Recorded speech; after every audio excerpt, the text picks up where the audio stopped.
I propose that one clerical change to the FAFSA system could make education a lot more accessible for many people. Wouldn't it be great if everyone could go to college if they wanted to and were willing to work for it? Currently, in the FAFSA system, you're required to file using your personal information, things like your name, your address, where you want to go to school, what education background you have, if you've been to school before, what high school you graduated from, as well as your income level, asking how much money have you made, what was your taxes, how much did you pay in taxes, as well as your parents' financial information. Now, if your parents' financial information, including their taxes, shows that they're above a certain bracket, you no longer qualify for FAFSA's Education Assistance Program.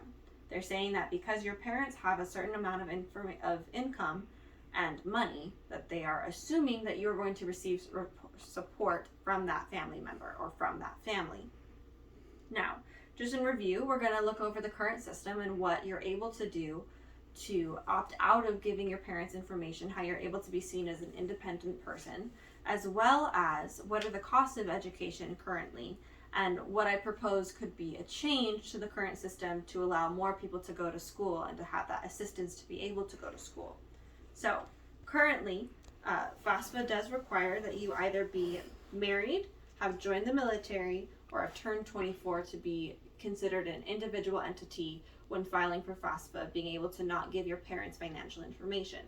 Now, getting married at a young age is not uncommon and not unheard of. However, you shouldn't get married only to be able to receive financial help when going to college. As well as when you join the military, that's a high commitment. That's a lot of requirements on you, both emotionally, physically, mentally, psychologically. There's a lot of requirements there. And you're also, even if you choose to join the National Guard, whether it be the Air National Guard or the Army National Guard, you're still required to go to basic training and uphold certain physical and mental standards. You could be called at any point to go out to service, to be called by the governor to go and help, or to be deployed. Now, if you're trying to go to college and you don't want to be deployed, or you disagree with the military, don't want to be in the military, you wouldn't want to join onto that commitment because it's not something that you can just change your mind about at any point in time. Usually contracts with the military of the National Guard are contracts of up to 4 to 6 years. Now, turning 24. Turning 24 is not difficult, however, it does require you to wait that amount of time to turn 24. Most students graduate high school when they're 17 or 18 years old, and even if they take a gap year, go off and go straight into the workforce and then try to go to college, they are still, waiting about 5 to 6 years before they could potentially receive that income help or tuition assistance from FAFSA. But if they start making too much money, then they no longer would be able to qualify for FAFSA anyway. Now, we're going to go over the costs a little bit. So the costs of education are largely seen as tuition and books. So tuition at a public university, if you're going to an in-state school, for example, if you're going to UNLV, is about $8,000 to $10,000 depending on the state. If you're going to a community college, it's going to be less. It's going to be about $3,000, $4,000, maybe even $5,000 for a year. As well as books. Books can cost up to $50 to $200 per class. And if you're taking 4 or 5 classes a semester, that's going to add up to $1,000 to even $2,000 for the year.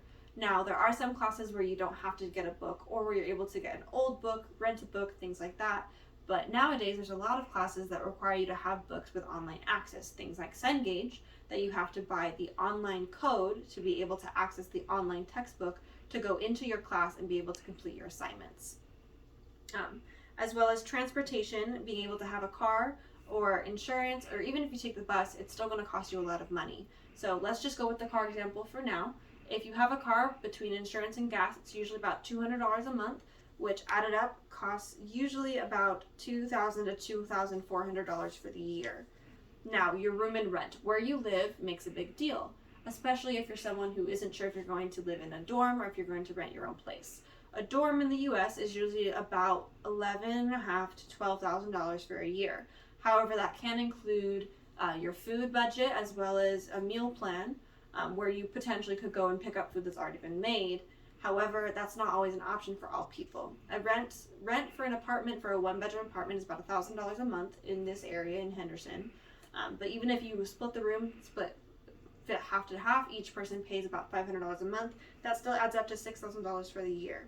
Groceries, this is one that can be difficult, and a lot of people try to skimp out on groceries because they don't want to pay the totals for everything. They'll usually skimp out, get a lot of fast food, eat a lot of ramen while they're in school, but it still is going to cost you about $1,000 for the year if you're paying $100 a month. Now, the total for all of those, if you're lowballing it, is about $17,000 to $22,000, depending on if you're going to a community college or a university. Now, a lot of community colleges only let you go for 2 years to get your associate and then go on to another level university school to be able to finish your bachelor's. Now, I propose that we open up FAFSA by allowing students to opt out of providing their parental financial information, given that they are able to follow a certain set of requirements, both financially and regarding their schoolwork, to uphold and maintain certain standards. Now, I believe that these standards should include being able to give proof that you are financially independent or striving to be financially independent, to include providing a bill with your own name, with the student's name on it. That can include your car insurance, that could be your rent, that could be your cell phone bill, things that impact your ability to show that you're trying to be financially independent and that your parents are not affecting your ability to pay for school, because if they can help affect your ability to pay for school, then you no longer are requiring or being able to opt into FAFSA. As well as you have to maintain a certain GPA level, meaning that you would have to be able to have at least C's or B's to stay with the FAFSA program and be able to reapply for the next year, as well as not being able to retake any classes that have been provided to you by using FAFSA funds. Now, I'm not proposing that people who opt out of giving their parents information should be given the same credit or the same FAFSA government tuition assistance as someone who is getting that assistance because their parents make not enough money, because their parents don't make enough money, but potentially to make 75 or 80% of the amount they would have made if they were in that bracket.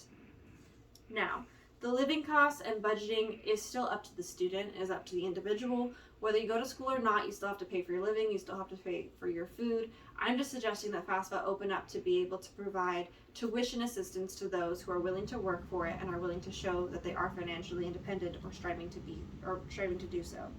Now, we've covered a lot of different things, and I hope that you'll be able to look over this and be able to, think about this in the next coming days. But think about it. Wouldn't it be great if everyone was able to access education, being that FAFSA would be able to open up for more people?